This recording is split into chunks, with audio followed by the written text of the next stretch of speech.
بسم الله الرحمن الرحيم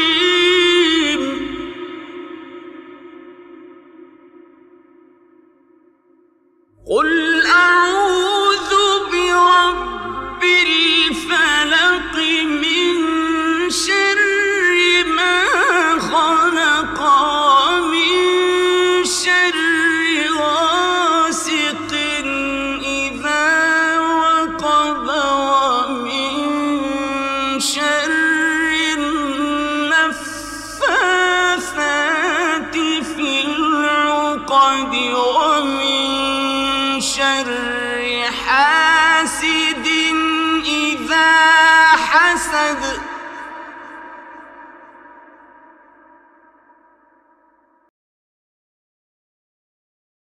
Qur'an Chapter 113, Surah al-Falaq, by Sayyid Qutb, translation by Muhammad al-Amrani.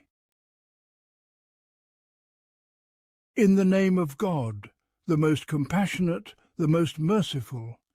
Say, I seek refuge in the Sustainer of the dawn, from the malignity of what he has created, and from the peril of the encroaching night as its darkness deepens, and from the harm of those who blow upon the knots, and from the mischief of the envious when he envies. This chapter, along with its subsequent one, is divine guidance bestowed by God, the Exalted, upon his prophet, peace be upon him, initially and for all believers who follow. It invites them to seek shelter in his divine protection from every form of fear, whether overt or concealed, known or unknown, both in broad strokes and in minute details. It is as if God, the Exalted, is extending his sanctuary towards them, opening his embrace and tenderly calling, "Come closer, come to my refuge, come to your haven of safety, come, for I am aware of your frailty, your adversaries, and the threats that surround you. Here you will find security, tranquility, and peace." Thus both chapters commence with this call. Say, I seek refuge in the Sustainer of the dawn, and say, I seek refuge in the Sustainer of mankind. In the context of their revelation and recitation, several accounts resonate with this reassuring and beloved message. It is clear from the narratives that the messenger of God, peace be upon him, received and cherished these verses with profound joy. From Uqba bin Amir, may God be pleased with him, it is reported that the messenger of God, peace be upon him, said, "Have you not seen the verses revealed tonight, unparalleled in their beauty? Say, I seek refuge in the Sustainer of the dawn, and say, I seek refuge in the Sustainer of mankind." From Jabir, may God be pleased with him, he recounts, the messenger of God, peace be upon him, instructed me, "Recite, O Jabir." I asked, "What should I recite? My father and mother be sacrificed for you." He said, "Recite, say, I seek refuge in the Sustainer of the dawn, and say, I seek refuge in the Sustainer of mankind." I recited them. He remarked, "Recite them, for nothing compares to them." From Zur ibn Hubaysh, who related, I inquired of Ubay ibn Ka'b, may God be pleased with him, about the 2 chapters of seeking refuge. I said, "O Abu al-Mundir, your brother Ibn Mas'ud holds a differing view." Ibn Mas'ud had initially excluded them from his mushaf, but later included them. He replied, "I asked the messenger of God, peace be upon him, and he said, I was told, say so I said." Thus we adhere to the Prophet's guidance, and these reports reflect the comforting and tender shades of that message. In this chapter, God, the Exalted, invokes his attribute by which one seeks refuge from the evils described within. Say, I seek refuge in the Sustainer of the dawn, where the dawn symbolizes the morning and the entire act of creation, representing all that emerges from existence and life. As he says in the Surah Al-An'am, "Indeed, God is the cleaver of the grain and the date stone, bringing the living from the dead and the dead from the living." And as he says, he is the cleaver of the dawn, and he has made the night for rest and the sun and moon for calculation. Whether it pertains to the dawn, seeking refuge in the sustainer of the dawn shields one from the darkness and hidden threats, or it refers to creation, seeking refuge in the sustainer of creation guards against the malice of his creatures. This aligns with the subsequent verses. From the evil of what he has created means seeking protection from the general and specific evils of creation. Creatures possess both virtues and vices depending on their interactions. Seeking refuge with God preserves the good and mitigates the harm. The Creator who fashioned them is capable of guiding them and managing the circumstances so that their beneficial aspects prevail over their detrimental ones. From the evil of the darkening night as it spreads refers to the night when it envelops the earth in its obscurity. The night in itself is daunting, bringing with it expectations of concealed dangers, predatory beasts, lurking foes, deceitful adversaries, venomous insects, and dark thoughts that invade the night, strangling emotions and stifling feelings while allowing devils to thrive. It also awakens hidden desires. There are both evident and hidden fears that creep and leap in the darkening night. From the evil of the blowers in knots pertains to sorcerers who inflict harm through deception of the senses, nerves and hearts, manipulating emotions and feelings.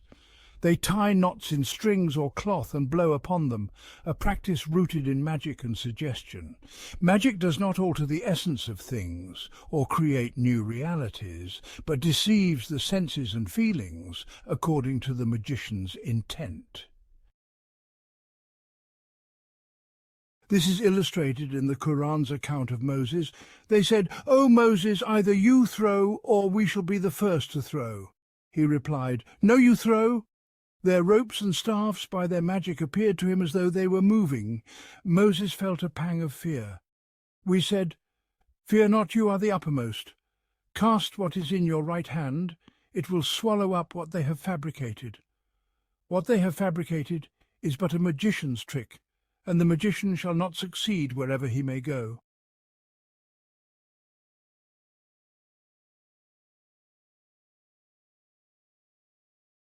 Thus their ropes and staffs did not truly transform into serpents. It only seemed so to people and to Moses until he felt fear, which was then dispelled. The truth emerged when Moses' staff became a serpent and consumed the false, enchanted ropes and staffs. This reflects the nature of magic as we should understand it. It influences people and conjures feelings based on its suggestions, which can be harmful. Hence, we seek refuge with God from such evil. There are reports, some accurate but not widely transmitted, claiming Labid, son of al-Assam, a Jewish sorcerer, cast a spell on the Prophet, peace be upon him, in Medina, said to have lasted for days or months, causing him to feel as if he performed actions he did not. The 2 chapters of Seeking Refuge were revealed as a remedy for this affliction, and upon recitation the spell was broken. However, these reports contradict the principle of prophetic infallibility in deeds and teachings, and the belief that every action and word of the Prophet, peace be upon him, is a model and law. They also conflict with the Quranic denial of magic affecting the Prophet and the repudiation of disbelievers' claims. Thus, these reports are to be set aside. Individual narrations are insufficient for matters of faith, and the Qur'an is the ultimate authority. Authenticity requires widespread transmission, which these reports lack. Additionally, the prevailing view is that these chapters were revealed in Mecca, further weakening the basis of such accounts. From the evil of an envious person, when he envies, envy is a psychological reaction to God's blessings upon others, accompanied by a wish for their removal. Whether the envier acts to remove the blessing through malice or merely harbours the feeling, harm may result from this envy. We must tread carefully in denying what is unknown about the mysteries of existence, the human psyche, and this human mechanism. Many phenomena arise from these mysteries, and we still lack complete explanations. For instance, telepathy, where communication occurs between distant individuals, and hypnosis, now subject to repeated verified experiments, remain enigmatic in their mechanisms. If an envier directs a specific psychological reaction towards the envied, we cannot dismiss its effect merely because our current knowledge and tools of investigation do not unravel its secret and nature. Our understanding is limited and often discovered by chance, later established as fact. Thus we seek refuge with God from such evil and turn to his protection. By his mercy and grace, God guides his messenger, peace be upon him, and his followers to seek refuge from these evils. It is assured that whenever they seek refuge with him, according to his guidance, he will shield them from these evils, both in general and in detail. As narrated by al-Bukhari from Aisha, may God be pleased with her, the Prophet, peace be upon him, when he went to bed each night, he would gather his hands, blow into them, and recite, "Say, he is God the One. Say, I seek refuge in the Sustainer of the Dawn. And say, I seek refuge in the Sustainer of mankind." He would then wipe his body with his hands, starting with his head and face and all parts he could reach. He would perform this act 3 times. This is similarly reported by the compilers of the Sunan.